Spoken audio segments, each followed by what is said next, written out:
Good morning, dear students. This is the last part of your chapter for climate. The seasons.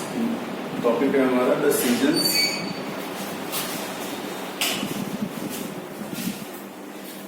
The first, the cold weather season, that is winter.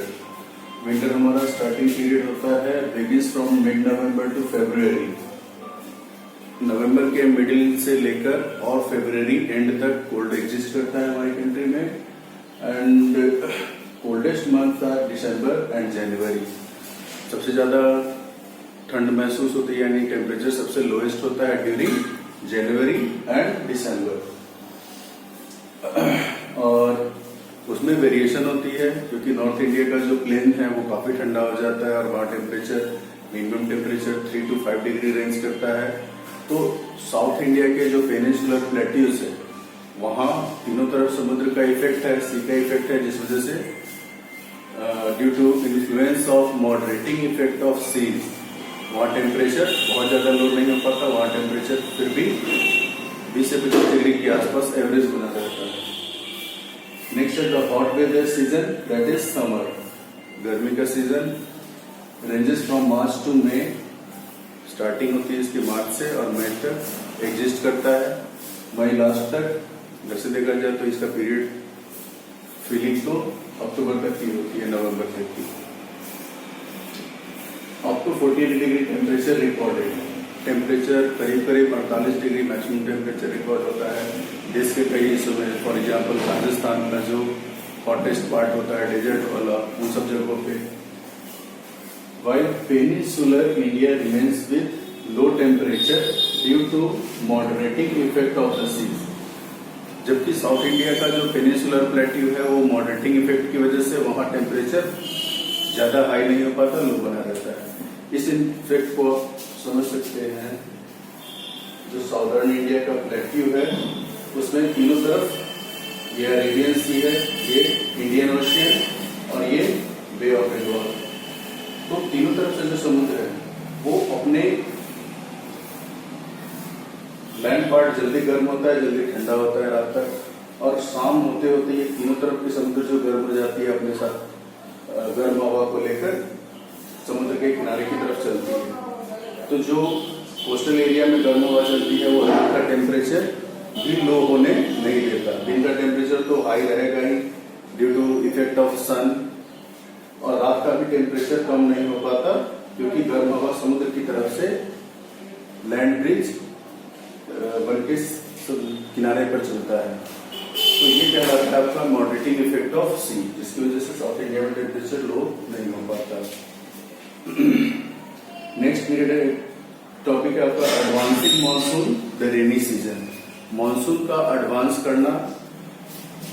Bye early June southwest monsoon winds with cloud intensifies and Kerala and Meghalaya gets first shower of monsoon, and then it proceeds as Arabian Sea branch monsoon and Bay of Bengal branch monsoon.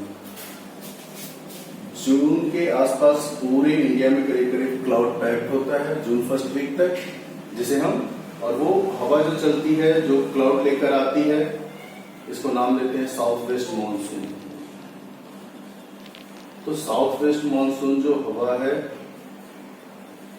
पूरे India में cloud को cover कर देती है, और June first week में यहाँ केरला और इधर मेघालय दो पार्ट में फर्स्ट शावर होती है, पहली बारिश होती है.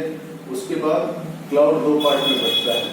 एक अरेबियन सी ब्रांच जो इंडिया के वेस्टर्न साइड की तरफ से फ्लो करता है, और दूसरा बे ऑफ बंगाल ब्रांच जो ईस्टर्न साइड से बे ऑफ बंगाल होते हुए इंडिया में एंटर करता है.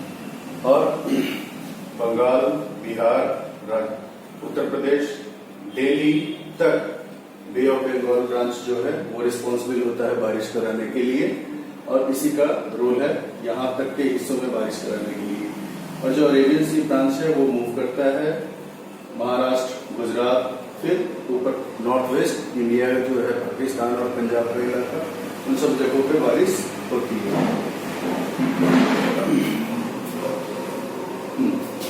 Rajasthan and parts of Gujarat get scanty rainfall. देश के कुछ हिस्से ऐसे हैं जैसे वेस्टर्न घाट का महाराष्ट्र और कर्नाटक का हिस्सा, उधर लो रेनफॉल होती है। उसके अलावा जो गुजरात का रण और कच्छ का इलाका है उधर भी बारिश कम होती है, और सबसे कम जो राजस्थान का डेजर्ट है वो लो रेनफॉल रिसीव करता है, लोएस्ट रेनफॉल। फिर नेक्स्ट है आपका retreating monsoon, transition season. Retreating monsoon मतलब वापसी मानसून। मानसून की वापसी कैसे होती है, कब होती है? तो during October November movement of sun towards south causes reversal of monsoon winds towards south. असल में होता ये है कि नवंबर आते आते जो हाई प्रेशर एरिया इधर था वो